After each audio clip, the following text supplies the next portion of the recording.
ओम जन्यत्यैत्वा संयोमिदमग्निरिदमग्नि सोमयोरिषे त्वाधर्मो वशी विश्वायुरुरु प्रथा उरु प्रथशोरु तेजपति प्रथतामग्निष्ठे त्वचं माहिंसि देवस्त्वा सविता श्रवयतु वश्रेष्ठे यदिनाके स्वाहा। ये यजुर्वेद के प्रथम अध्याय का आज 22वां मंत्र है। इसमें परमपिता परमात्मा मनुष्यों के लिए उपदेश देता है कि हे मनुष्यों, जैसे मैं सर्व सुख उत्पन्न करने वाली राज्य लक्ष्मी के लिए उस यज्ञ को अग्नि के बीच में पदार्थों को छोड़कर युक्त करता हूँ, वैसे ही तुम लोगों को भी अग्नि के संयोग से सिद्ध करना चाहिए।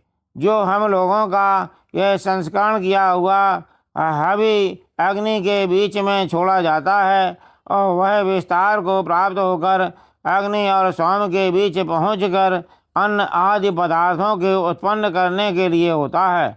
और जो पूर्ण आयु और बहुत सुख का देने वाला यज्ञ है, उसका जैसे मैं अनेक प्रकार विस्तार करता हूँ, उसको हे पुरुषों तुम भी विस्तृत करो। इस प्रकार विस्तार करने वाले तुम्हारे लिए यज्ञ का स्वामी, यज्ञ संबंधी अग्नि, सविता, अंतर्यामी, जगदीश्वर अनेक प्रकार सुख को बढ़ावे, तुम्हारे शरीर को कभी कष्ट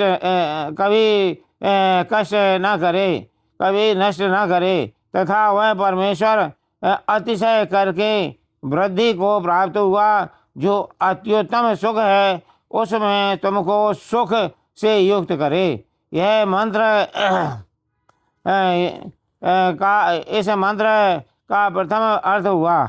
दूसरा कहते हैं, हे मनुष्यों, जैसे मैं पूर्ण आयु तथा बहुत सुख देने वाला यज्ञ है, उस यज्ञ को राज्य लक्ष्मी तथा अन्न आदि पदार्थों के उत्पन्न करने के लिए संयुक्त करता हूँ, तथा उसकी सिद्धि के लिए यह अग्नि के बीच में और यह अग्नि और सोम के बीच में संस्कार किया हुआ हवि छोड़ता हूँ।